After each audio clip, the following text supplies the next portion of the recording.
Good evening, everybody. Thank you so much for joining us this evening.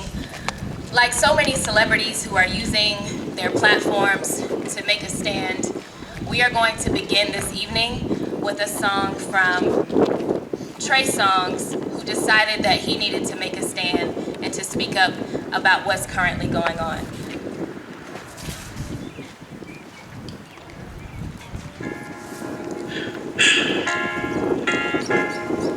Just gotta get some things off my chest. Tough times, I hope y'all holding up. We'll be alright, cause we always is. But I'm feeling like this. How many mothers have to cry? How many brothers gotta die? How many more times? How many more times? How many more marches? How many more signs? How many more lives? How many more times? Take a look around. Can you see it now? Don't be colorblind. Cause when they killing mine, they'll try to justify it. Oh, each and every time. Playing in the park, taking you a jog, sitting on the couch, in your own house.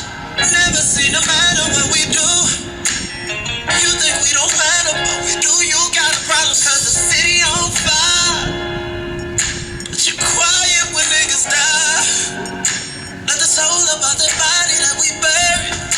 You a God now, you no longer have to worry. It's so hard to sing these words out loud. All these beautiful, precious black lives lost in the name of senseless white pride. Tears falling from our eyes. How many mothers have to cry? How many brothers gotta die? How many more times? How many more times? How many more marches? How many more signs? How many more lives? How many more times? Tell me, how can you be quiet? You know the language of the unheard is a riot. All we ever see from you is violence. You know you ain't no better if you silent. You talking about the city on fire. When you rage, when my people die. We ain't slaves, let my people fly. Now it's time, watch my people rise. How many mothers have to cry? How many brothers gotta die? How many more times? How many more times? How many more marches? How many more signs? How many more lives? How many more times? How many mothers have to cry? How many brothers gotta die? How many more times? How many more times? How many more marches? How many more signs? How many more lives? Shame of God. How many more times? I leave you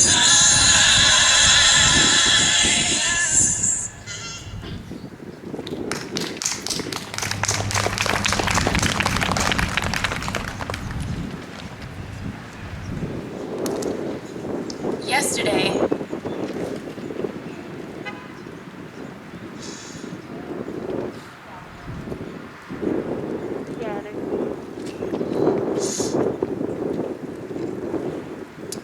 Breonna Taylor, who was murdered by police in her home on March 13th, she would have turned 27 years old.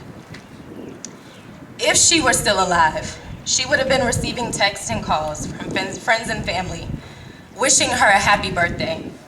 If she were alive, she would have been working a shift in the emergency room as a technician, perhaps helping people who were suffering from COVID-19. If she were alive, she would have been. She should be alive.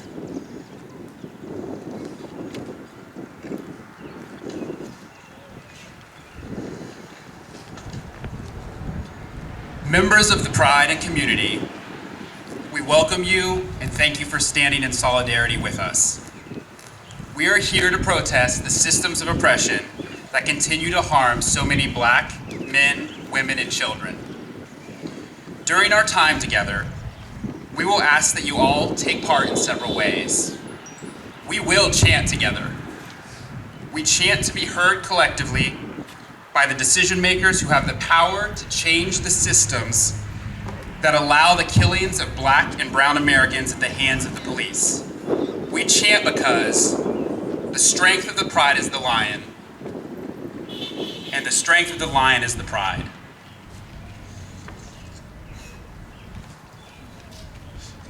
We will sing together, if you know the words. We sing together as humans have done since the beginning of time to feel joy and sorrow and hope together as a community. We will listen. We will listen to Black voices who are often not heard, or who, when are heard, are not listened to enough in our country and our community. We will pause in silence. We pause in silence to remember those who are lost and to reflect what we will do about it. We know that we need to listen to our internal voice to know what is right and just. We want to encourage you to engage fully and in a socially distant and safe way. As unbelievable as this sounds, we still have to remember that we are in the middle of a global health crisis, one that is claiming the lives of Black and brown people at disproportionate rates. So while we are gathered to lift each other up and fight, please do use wisdom and maintain a safe distance from others.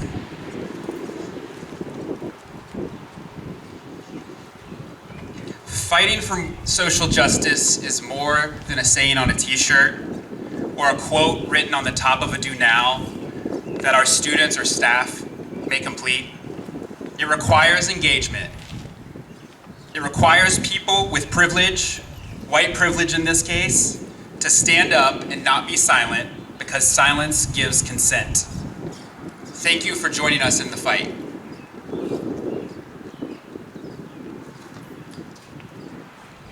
Some of the most powerful voices in our communities are those of our young Black men and women.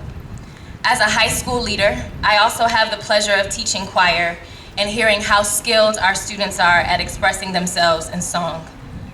Today, I am beyond proud to introduce a student who, since the day he entered our school, was never quiet about what he believed in. He has led discussions that empower our students to be bold and authentic in their race and ethnicity. Thank you, James, for using your voice every day, and thank you for sharing it with us when we need to hear it most. Let's welcome James Kakare.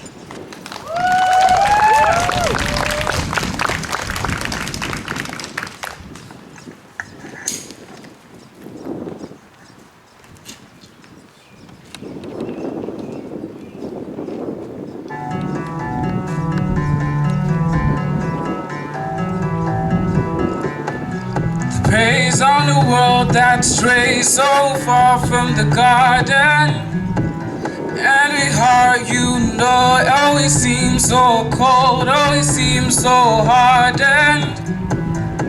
You may not have the stage, but you still have a voice. You may not have the strength, but you still have a choice. I dare you to love. Oh, I dare you to love. Even if you're hurt and you can only see the worst, even if you think it's not enough, no, I dare you to love.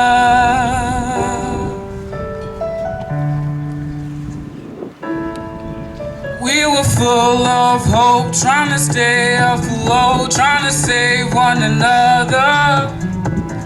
People people let you drown 'cause they don't know how to stay above the water. When they're too broken to know what they put you through, to the only thing that you want done to you, I dare you to love. Oh, I dare you to love. Even if you're hurt and you can only see the worst, even if you think it's not enough, oh, I dare you to love. I dare you to love.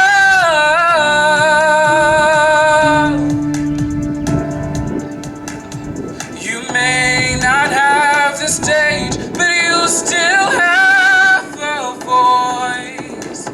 You may not have the strength, but you still have a choice. I dare you to love. Oh, I dare you to love. Even if you're hurt and you can only see the worst, even if you think it's not enough, no, I dare you to love. I dare you. Oh, I dare you to love.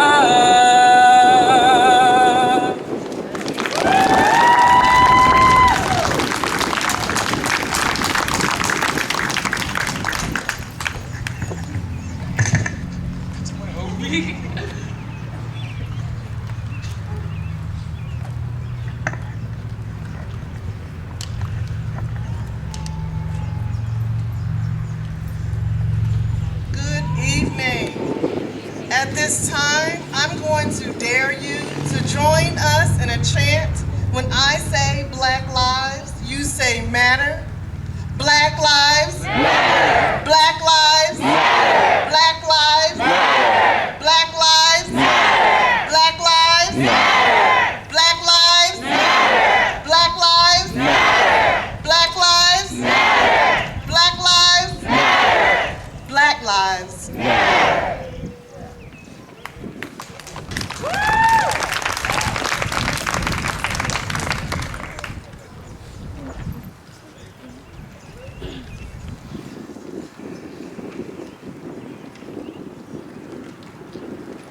Good evening, everybody.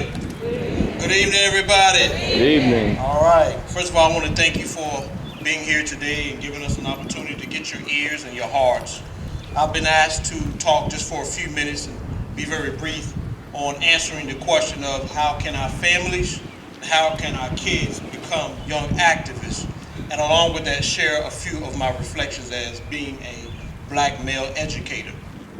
First of all, I would like to talk about those and answer those two questions from a few topics. Number one, identity. Number two, finances. Number three, generation loss. Number four, religion. Let's discuss identity very quickly. Identity. There was a time that our households and our living rooms and our family rooms and our dens and kitchens were places of education, and they still are. One of the places to teach our kids how to become young activists starts with teaching them and continue to teach them that they are literal kings and priests. That is not just a slogan that we say, that most history books with any validity would prove that people of color come from a strong place. Finances. Understanding the power of the black dollar. Even though it is green, it is black in its nature. Why? Because we control billions and trillions of dollars of revenue right out of our pockets. There are places that if we got together and decided to boycott, those places would literally close. If we decided today that we did not like how an institution was being run because of its inequities in employment, that place could no longer be open.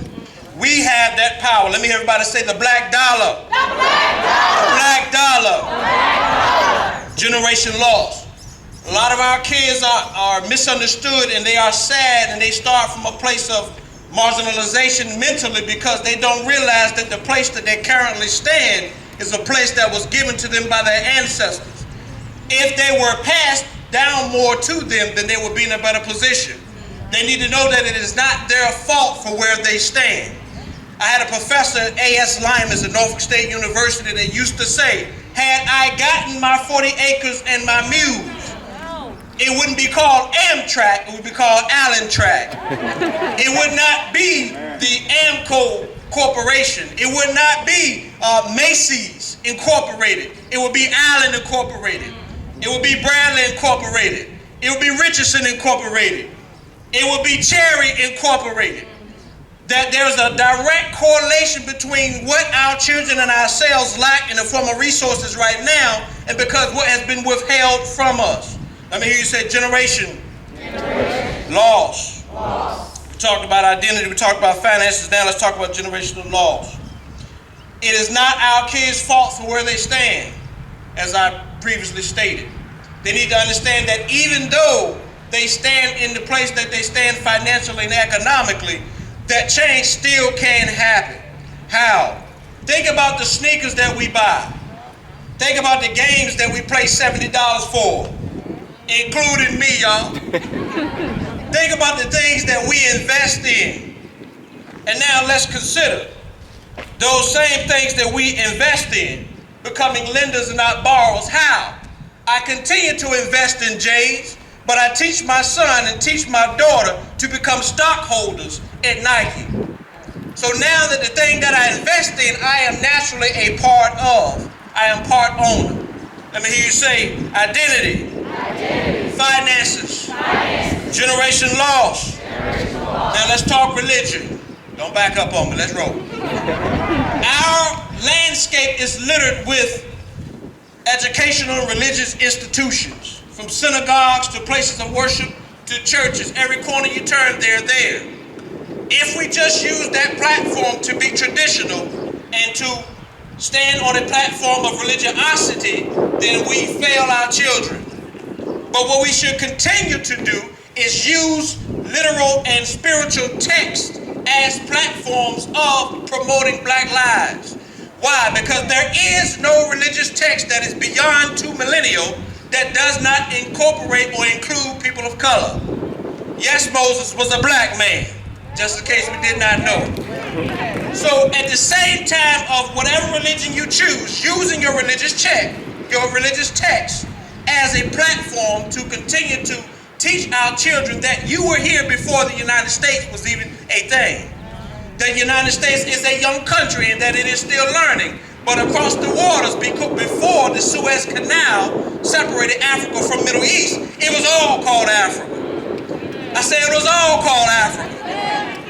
If we read the book, John L. Johnson's book of the biblical African heritage, we'll find that our children and us are ages old.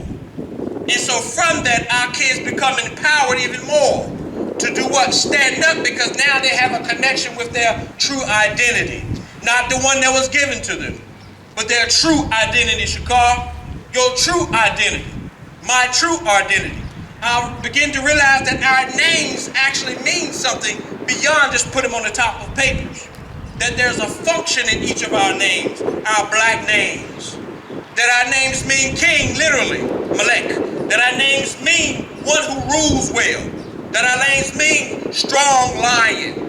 That our names mean things that are to be carried out in our lives. And as I close right now, I want you just to repeat after me: identity, finances, generation loss, religion. I appreciate your time. Give it up for all the people of color out here. Give it up for the strength that's in your veins. Come on, give it up for the power that flows in your veins, everybody. Thank you for your time.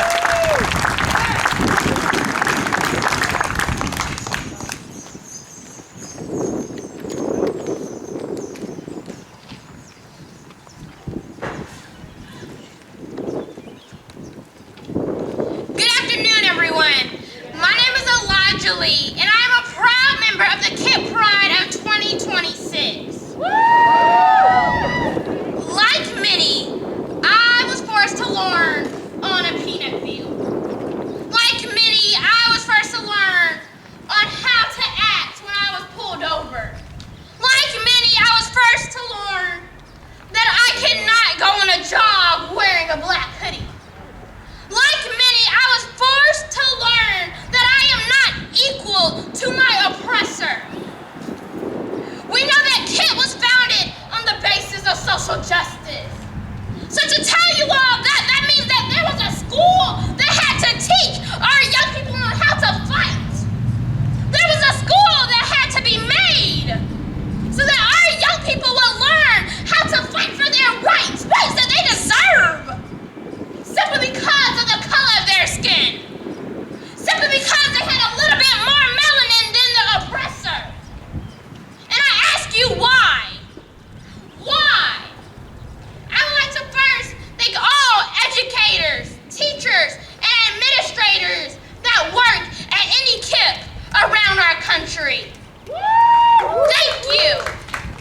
Because you could have went to a private school where you had the proper funding, where you had the proper pay. You could have went to a big city where your social lives would have improved, where you would have not had to worry about taking a kid home because they couldn't get home.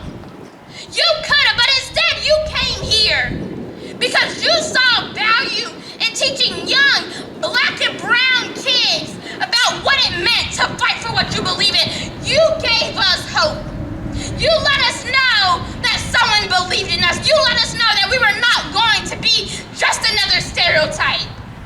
You let us know that we meant something, that we were those kings and those queens and priests so many people out just spoke of. I'd like to give a special thank you to Miss Sutton because you found value in creating a school in a low economic community because you knew what the future of our young black and brown kids here in rural Roanoke Rapids looks like. And you decided to act on it. You decided to make a change, and for that I say thank you. Today, we are gathered here together in solidarity as a community to fight against the racial injustices that our brothers and sisters must face. Not just in the big cities of Baltimore, not just in the big cities of New York and San Francisco, but you knew that we had to fight here, that it meant something here. And today I thank you all for coming out. We must understand that racism is occurring everywhere, and it is our job to stand up and fight. Today, I stand here in representation of every young person that feels as though they can't stand up. We look at our history and we notice that our young people, somehow they have been excluded from the fight, but they have not been excluded from the oppression. Today, I stand here for those children. Today, I stand here for the Emmett Tills. Today, I stand here for the Trayvon Martins. Because I will not let them be forgotten. I will not let their pain and anger and hurt be forgotten. We understand that we can no longer sit silent. We understand that we can no longer sit down and be quiet. And I trust and believe I won't sit down and be quiet. I can't sit silent any longer. Because I need my future. I deserve a future, and if I don't stand up, then I will lose. Right now we can't breathe. Right now we can't talk. If we don't stand up right now, we will never be able to get back up again. That's right, baby. Figure it out. Young people everywhere are tired. We are tired of this discrimination. We are tired of having those long conversations at the dinner table about what to do when you're pulled over by a police officer. And we are tired of we are mostly tired, honestly, of becoming stereotypes. We are tired of saying, because you are black, you won't become anything. I stand here today to tell you that we will become something.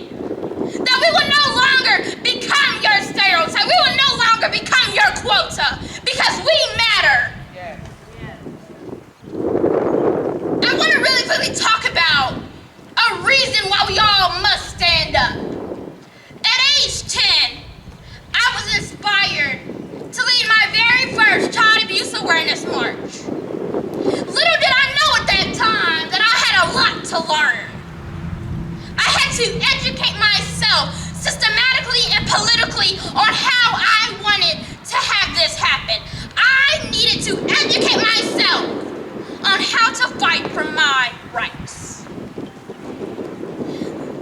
So it initially took me going down to our local police department and receiving a permit. I then had to reserve and pay for the park where I wanted to march. It then became my responsibility to notify the city council of my upcoming event. I then created flyers and conducted radio and news interviews. I had to advertise. I had to go door to door asking, can I please hang my flyer? I had to gain the support of our local schools and churches. I was also fortunate enough to have the support of our local law enforcement along with KIPP staff, and for that I am grateful. Through that whole process, I kept in mind why I was fighting. I kept in mind that there was some child out there that was going home and they were going to be beat. And it didn't take long for me to remember my history and my past. It didn't take long for me to remember to go back to slavery and how my people were raped, beaten, and slaughtered. I knew that down deep inside, that's why I was fighting. While doing this, I kept going back. And I remember that John Lewis once said, don't ever be afraid to get into good trouble. I knew that now is the time for some good trouble. You tell me I'm going to be nothing, but I say I will bring you your good trouble. As young people, we understood. As black and brown people, we understood the trials and tribulations we must face. And somehow I have accepted that. That has become my new normal. But today I say no more. I am tired of sitting down and having a filter. I am tired of sitting down and not using my voice the way I need it to be used. I'm tired of sitting down and not using my voice the way my ancestors needed me to use. I'm tired of it.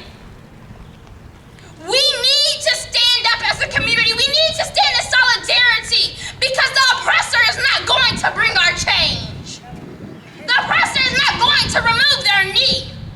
The oppressor is not going to get up, and they're not going to go without a fight. So I tell you, if it is a fight that you want, it is a fight that you will get, because I am tired of this systematic oppression. It is time that as young African American people, we get what we deserve, and that's simply treatment. And not only treatment, but fair treatment. Just so we're clear, we are not asking for the overwhelmingly high things. We are not asking to own billions and trillions of dollars. We are not asking to own company upon company. We are simply asking to make ends meet. We are simply asking for our rights. I look out to you all today and I notice how we have all come together, but at some point we have become comfortable. We have become comfortable with our society. We have become comfortable with our hate and discrimination. We feel as though we can do nothing, but I tell you right now, stand up and speak up. Teach and educate yourselves on the systematic oppression that you all may face. Educate yourselves. Teach yourselves and build yourselves up. To our parents, Frederick Douglass once said it is easier to build strong men than it is to repair broken. Right now, I tell you, build up our strong men, build up our strong African American boys. Teach them who they are, teach them their ancestors, teach them their kingdom. Right now, I tell you all that you all fight. Not because some little 12-year-old boy is asking you, but simply because we are all tired. Simply because we all can't breathe. And we want justice, and we want it now. So again, I say we want justice, and we want it now. I say we want justice, and we want it now. So I ask you, what do we want? Justice. When do we want it? Now. What do we want? Justice. When do we want it? Now. What do we want? Justice. When do we want it? Now. Yes.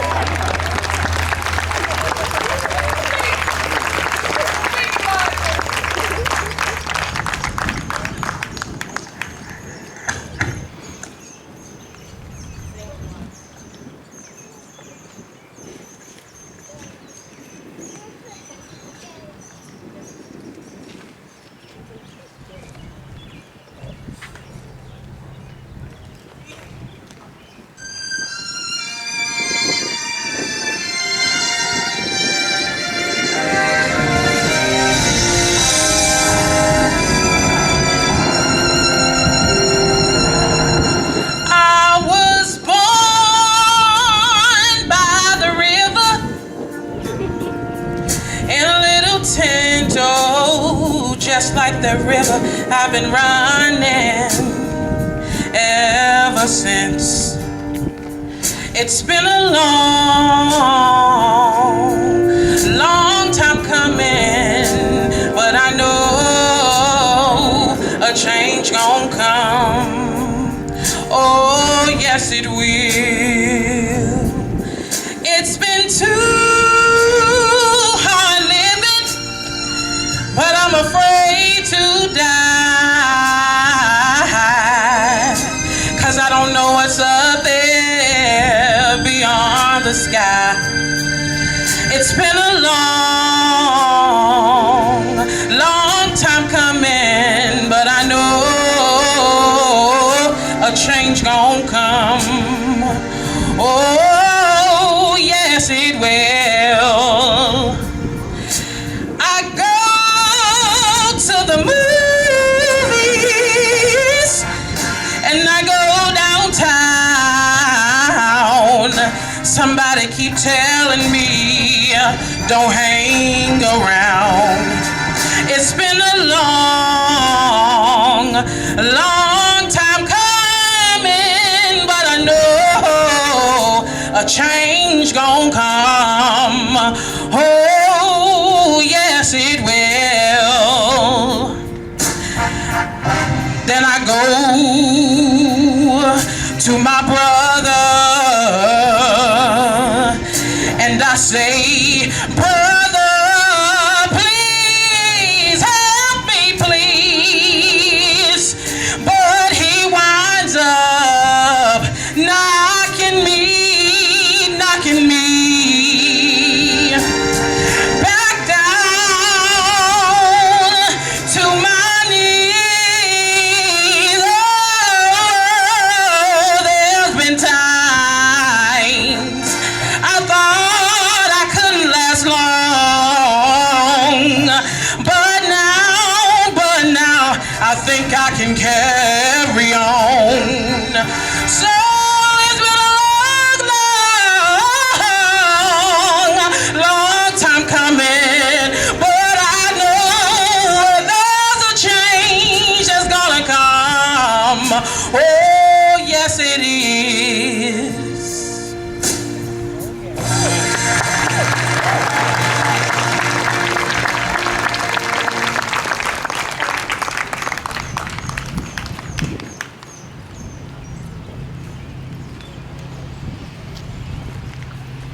Hello. Can everybody hear me? Really quickly before I lead this chant, I want to speak to my black brothers and sisters. Understand that we are resilient and we are strong. And we come from a very strong and proud culture and history. But it's also important before we start this chant to understand we are not, contrary to popular belief, we are not indestructible. So when you are out here, I want you to turn and look at your brother and look at your sister and ask them, are you okay? What do you need? How can I help you? How can I support you through all of this? We need each other in this fight, but most importantly, we need each other up here. So make sure you remember that when you are posting on social media, when you are asking your brother and your sister to come out, make sure that they are okay. And so, we're gonna do this chant, and I'm gonna need all your love because it's a little long. So when I say, show me what America looks like, you are going to say, this is what America looks like. When I say, show me what democracy looks like, you are going to say, this is what democracy looks like. Are we ready to try? I said, are we ready to try? Yeah. All right. Show me what America looks like. This is what America looks like. Show me what democracy looks like. This is what democracy looks like. Show me what America looks like. This is what America looks like. Show me what democracy looks like. This is what democracy looks like. Show me what America looks like. This is what America looks like. Show me what democracy looks like. This is what democracy looks like. Show me what America looks like. This is what America looks like. Show me what democracy looks like. This is what democracy looks like. Thank you.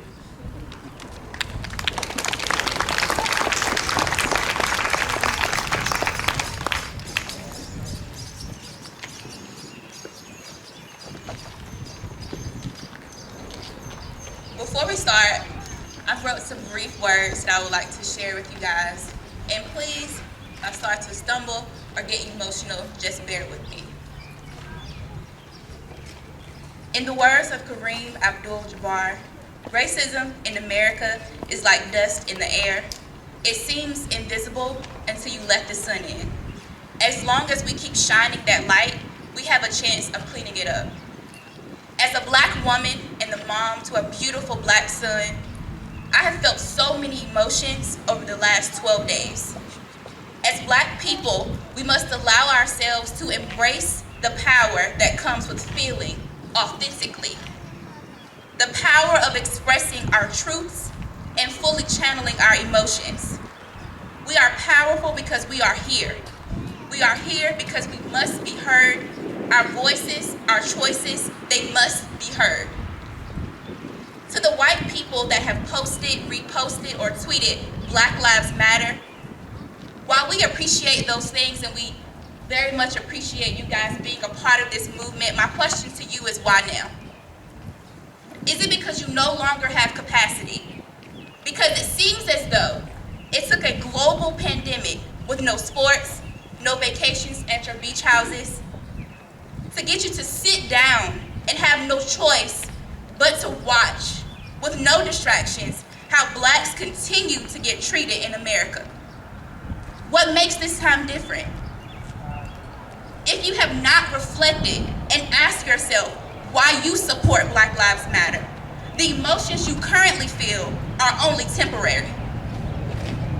When you truly believe and support Black Lives Matter, you have sworn to dedicate your life to rectifying this corrupt system.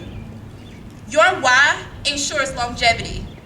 Because when it's October and we are all embracing whatever sense of normal is about to come, I hope you still keep this same energy. Black moms and motherly figures, what if we lived in a world where we didn't have to teach our sons and daughters that because of oppression, they will always have to work twice as hard to even scratch the surface of what is called the American dream?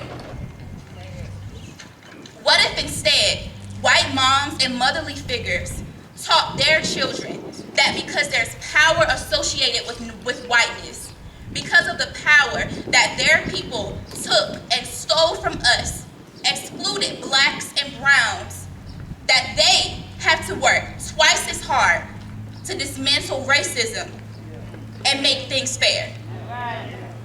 To everyone, let's continue to shine light on racism, because people that murdered Tamir Rice, Mike Brown, Trayvon Martin, Sandra Bland, and countless others are not in jail.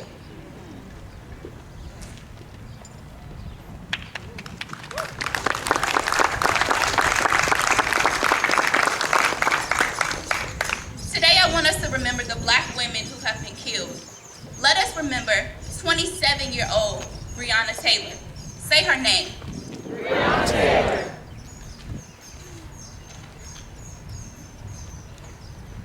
Police shooting and killing black males have been a problem for hundreds of years. Today, I want us to remember the lives of young black men, all under the age of 20, who were killed by the police.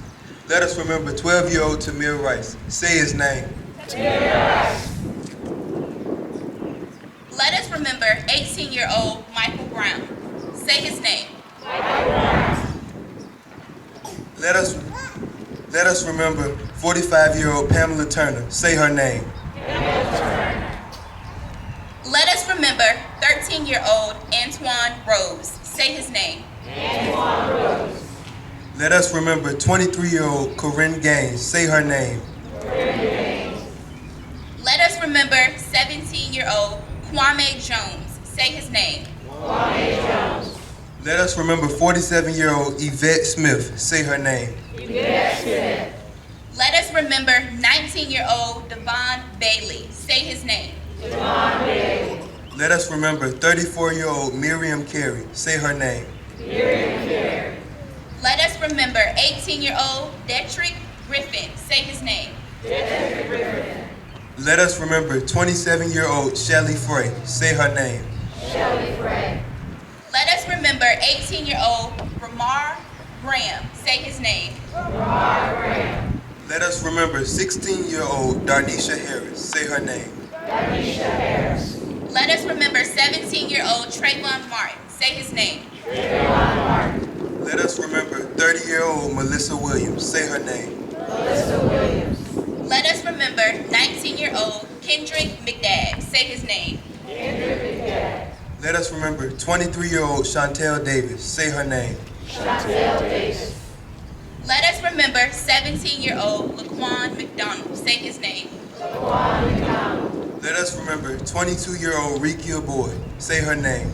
Rekia Boyd. Let us remember 19-year-old Tony Robinson. Say his name. Tony Robinson. Let us remember 7-year-old Aiyana Stanley Jones. Say her name. Aiyana Stanley Jones. Let us remember 19-year-old Christian Taylor. Say his name. Christian Taylor. Let us remember 26-year-old Tarika Wilson. Say her name. Tarika Wilson. Let us remember 19-year-old Quintonio LeGrier. Say his name. Quintonio LeGrier. Let us remember 92-year-old Katherine Johnston. Say her name. Katherine Johnston. Let us remember 19-year-old Jordan Edwards. Say his name. Jordan Edwards. Let us remember 21-year-old Kendra James. Say her name. Kendra James. Let us remember 19-year-old Taisha Miller. Say her name. Taisha Miller. Let us remember and let us all keep fighting so that no one else needs to die.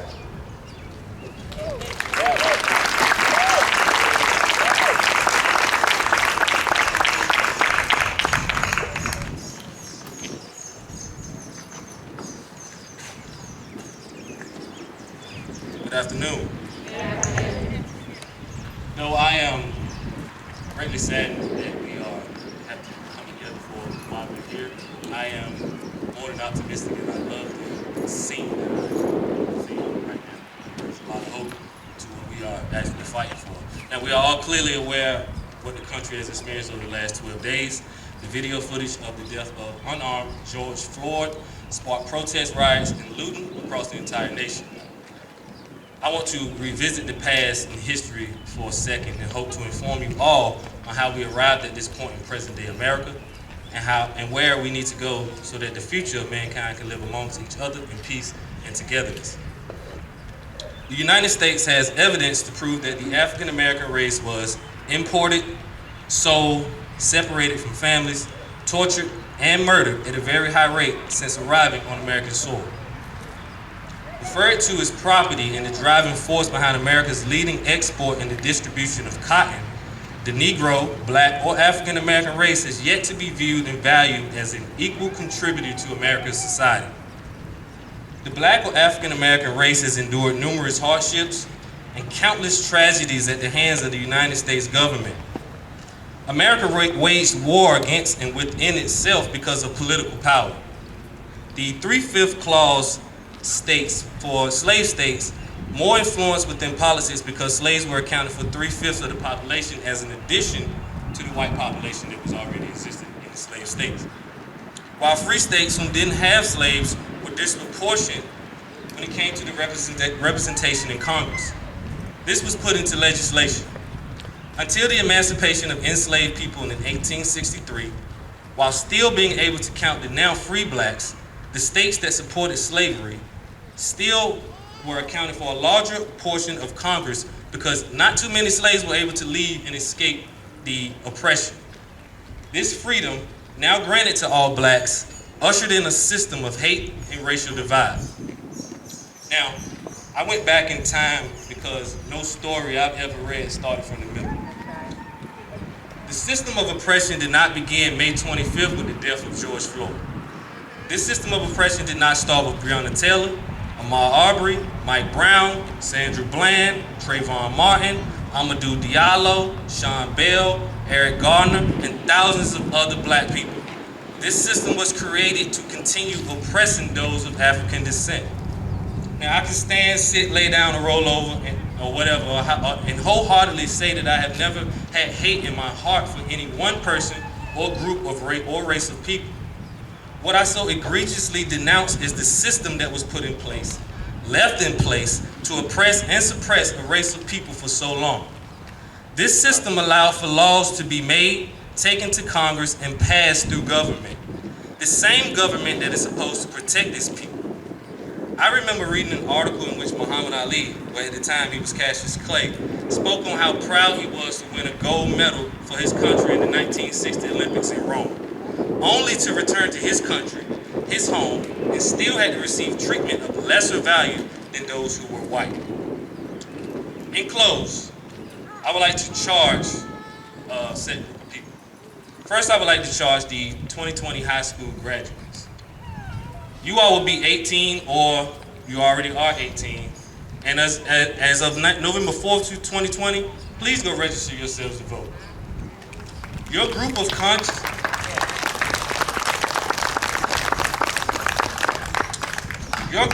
conscious individuals did not have the voice in 2016, but your voice and your vote matters greatly in 2020.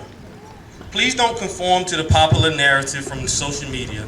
Instead, research for yourself the local and state representatives that fight to dismantle systematic oppression. Hold them accountable because their duty is to represent the people.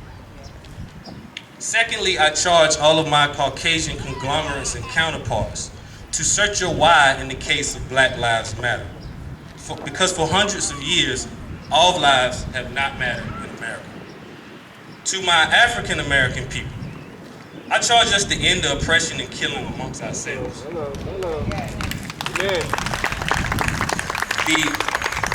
The system that is white supremacy will forever have a leg or a knee to stand on if we continue to fight amongst ourselves. We deal with murders in our own neighborhoods, not to the hands of police brutality or targeted racism, but to the hands of the people that look just like we do. Right, right. Lastly, but not least, I charge all of my black males to take back our posts as fathers, uncles, brothers, and leaders in our community. Our little boys, our little girls, and our women need us to be alive for guidance and for protection. As Mr. Allen spoke, as Elijah spoke, we are kings and we should govern ourselves accordingly. Now, we all have a serious and intricate role in destroying this system of oppression. I am very optimistic to what the future holds. Now, if you can all, I know we've been here for a while, but I believe what's going to take place is going to bring more of a perspective to what took place 12 days ago.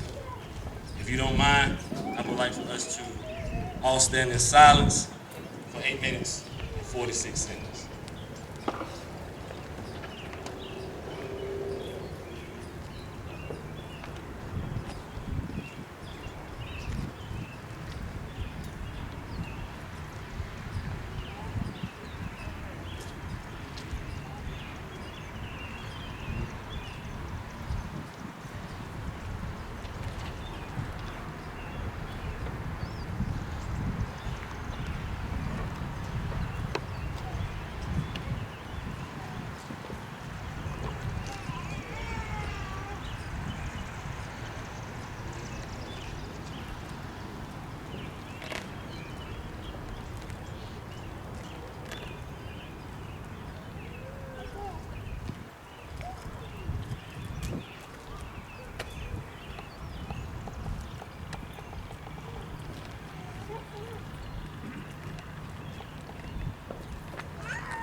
God bless you all. Peace.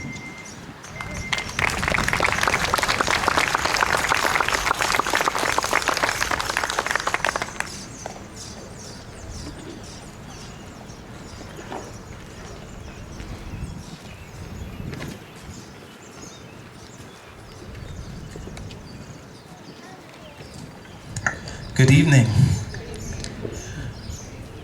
Just to echo what's already been said, this is a beautiful scene. Black, white, in between, everyone's working together to achieve one common goal. I believe that we all understand the importance of working together, and that whenever people join together to complete or to accomplish one task, things get done quicker. Things get done soon. Someone say soon.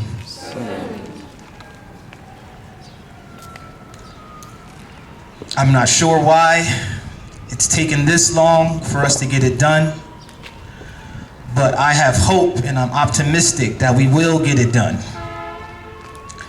And it's a funny thing about history and how it has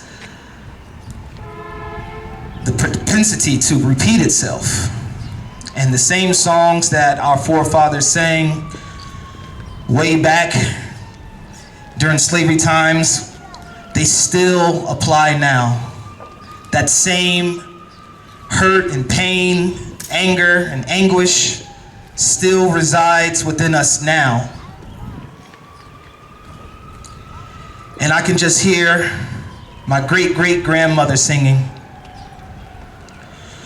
"Soon I will be done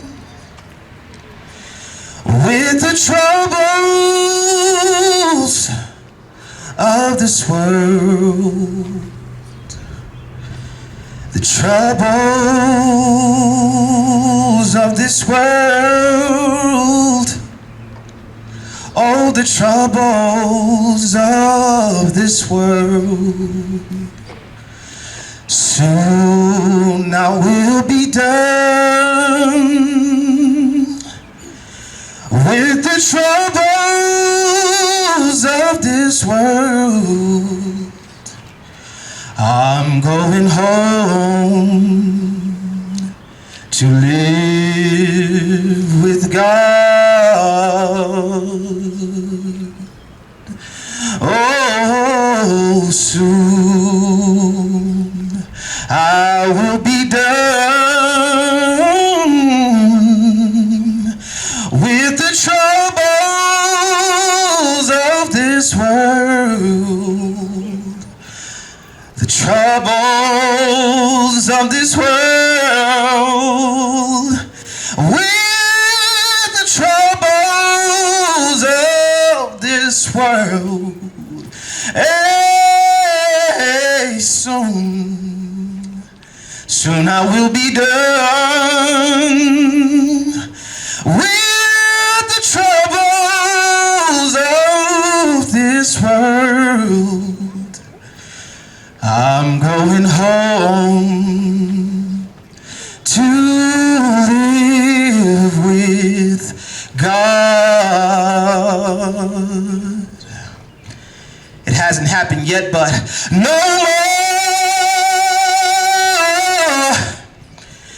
weeping and wailing, no more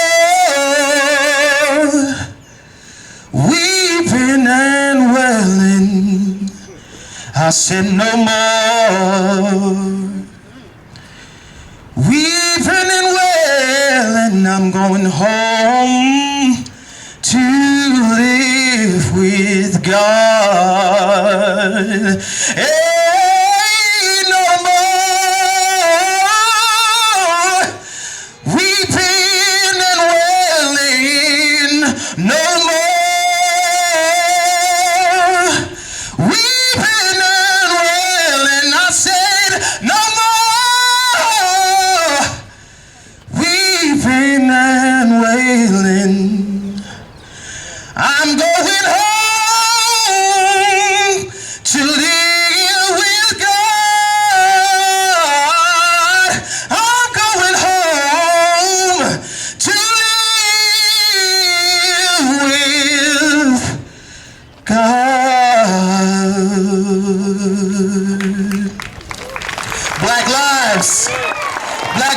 lives! Black lives! Black lives!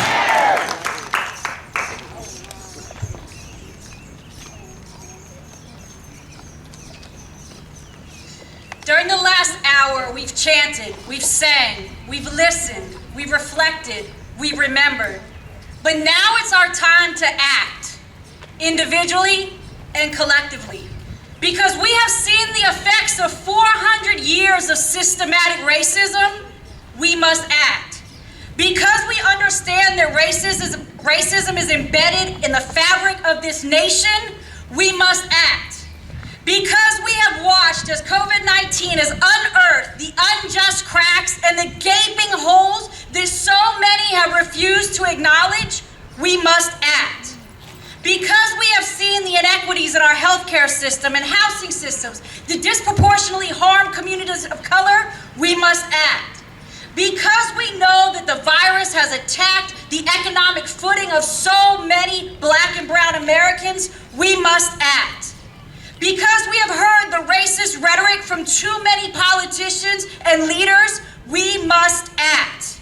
Because we have seen school closings hit hardest those without access to technology, the internet, or healthy and affordable food sources, we must act. Because we realize that too many lives have been lost and too many dreams have been shattered, we must act. And let me be clear, it's racism that our actions must attack. And while there's a vaccine for COVID-19 that's in development, there is no sweeping cure for racism on its way. Racism in our country has taken the lives of Sandra Bland, Walter Scott, Philandro Castile, Eric Garner, Terrence Crutcher, Sean Bell, Medgar Evers, and Emmett Till, just to name a few. Along with the millions of Black bodies lost to slavery, Jim Crow, preventable health care inequities, and the school-to-prison pipeline. Yes. For 12 days, we have watched as millions have marched and protest in cities large and towns that are small. In all 50 of our United States and in 18 different countries across the world. Yesterday we watched as the Black mayor of D.C. had Black Lives Matter painted on 16th Street near the White House.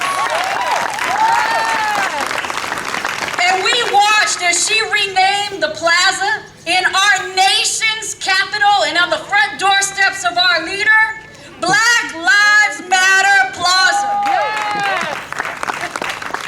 And for anyone that tells us that protesting doesn't change, there are hundreds of years of evidence to prove that marches and civil unrest have been the spark of change. In fact, protests are what created and shaped our country, although many white folks would like to tell people to go home, sit down, and be quiet. From the Boston Tea Party that sparked the Revolutionary War, to Nate Turner's rebellion and the Amistad Rebellion that happened just a few years later, to protest during the Civil Rights Movement in the 1950s and 60s, in the streets, across bridges, on buses, at lunch counters, and in schools across our country. Protests in the Watts community late in the 1960s, sparked then by the violence at the hands of racist police, brought awareness to the discrimination in housing, employment, and public schools. The protests in the 1990s after the police who so viciously beat Rodney King were acquitted. Time and time again, grassroots movements led by people of color are what shifted the conscience of our country. Protests raise awareness. Protests put a spotlight on injustice. And protest makes those in power feel uncomfortable. And we know that it is discomfort that causes change. Recent protests across our country led to the arrest of the 3 men who killed Ahmaud Arbery, who was simply jogging in his neighborhood. Protests have led to the arrest of not only the officer who killed George Floyd, but also to the arrest of the 3 officers whose actions or lack of actions were complicit in his murder. People across the globe continue to protest because for too long we have seen the impacts of white supremacy in law enforcement. And to be clear, we are not waging a war on the police. We are calling out bad cops. And the fight is not against people. The fight is against the racist policies and systems that result in violence and death. And while we have seen the power of protest for hundreds of years, we know that change often moves too slowly. For so many of our young students protesting here today, their parents and grandparents and great-grandparents also protested. And there are too many who are too tired, frustrated, and angry that these same marches and demonstrations must continue to simply declare their lives matter or to stay alive. Because in between each new generation of protesters, too many lives, families, and communities are destroyed. That is why the time is now to ensure that police departments and district attorneys investigate, arrest, prosecute, and convict those who violate the rights of people in the communities that they have sworn to protect and serve. That is why the time is now to elect leaders who won't respond to peaceful protests with tear gas and rubber bullets. This is why the time is now to ensure that those slow wheels of justice begin to turn for Breonna Taylor, because the officers who took her life are on administrative leave. That means they're not working, but they're still getting paid. And they have yet to be charged with any crime. This is why the time is now for systematic change, real change that strikes at the core of structural racism. That is why now is the time to unsilence and call out the many white Americans whose decision to remain mute only fuels the racism and the violence in our country. I know that my white privilege allows me and so many like me to live in comfort. For many of us who are white, we can drive our cars, we can jog through our neighborhood, we can barbecue in our backyards, we can bird watch at a park, play video games with our family, sleep in our own beds and not worry if our lives will be taken. Yet I know this is not true for many of our students, their families, and our staff, and for millions of black men, women, and children across our country. And it is the responsibility of white Americans to use their privilege and the platforms to speak and power. Because for all those who said all lives matter, then we must do everything in our power to make the all in that statement actual and not aspirational. Those who are allies must stand in solidarity and unity with black men, women, and children. And the white community in particular must leverage our privilege to make systematic anti-racist changes, starting with ourselves, our families, our personal and professional networks, and the organizations and businesses we lead, including this one. Our private and public willingness to stand up when it's least convenient and most challenging are what is needed to be allies to black friends, family, co-workers, neighbors, and to scream to the world how much their thoughts, their worries, their fears, and their lives do matter. It is out of unconditional love and unwavering commitment and our willingness to speak up and speak out that we will truly fight to make our world safer for those who we love. And for all of us here today, each of our actions may look different, but we all have the power to act. And when the protests fade from the news, which we know they will, we need to be as concerned about inequality and injustice as the world is now. When these are off the news, when people are no longer fighting in the streets, we must continue to use our power to support black-owned businesses, to vote for those who are fighting against injustice, to keep learning and to keep listening, to educate ourselves about the issues facing our local communities and beyond so that we speak with facts, not just propaganda put on social media. We must sign petitions, we must protest, we must march, we must unite. We need to make phone calls to decision makers. We need to join grassroots leaders making changes in communities of color. We need to donate to the families who have lost loved ones and to organizations that are helping to bail out protesters who have been arrested. We need to fight against injustice both at the micro level and the macro level. In any and every way, we must stand up and speak out, and we must fight for justice. We must use our collective voices to eradicate the system of inequity and to replace it with systems that provide opportunity, security, safety, and justice for people who for too long have been denied these basic human rights. And today, as we conclude our protest, I leave you with the beautiful and powerful Black voices. God protect me. I just wanna live. I just wanna live.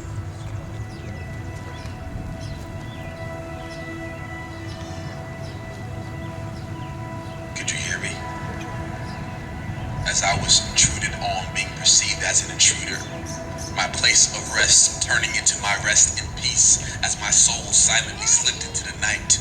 No people there to protect my innocence. I was proven through college, proclaimed praises to pull people up, but was put down by a false perception. Do you see me? Or because of the color of my skin, you see a criminal, deserving quick executions, but slow explanations from a system designed to keep me killed. I sit behind the wheel just as intimidated by the world as the world is intimidated by me. I calmly begin speaking, sensing tensions peaking. 7 shots, I'm bleeding while screaming I wasn't reaching. Do you know me? Or do I become prey when I step into your territory? I wasn't a baseball player, so I didn't know that on my home run I'd be going, gone. That's wrong. Because this life matters. But your silence on this matter is deafening. I was playing games when real shots rang, real blood stains, real pain, but it's all the same, and I'm tired. I'm tired of being overwhelmed. I'm tired of being angry.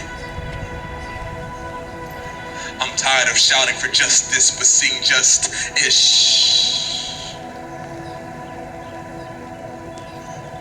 I'm tired of trying to catch my breath.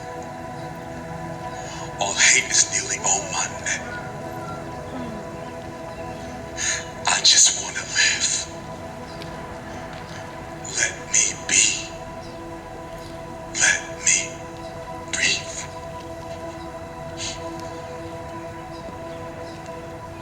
I'm a young black man, doing all that I can to stay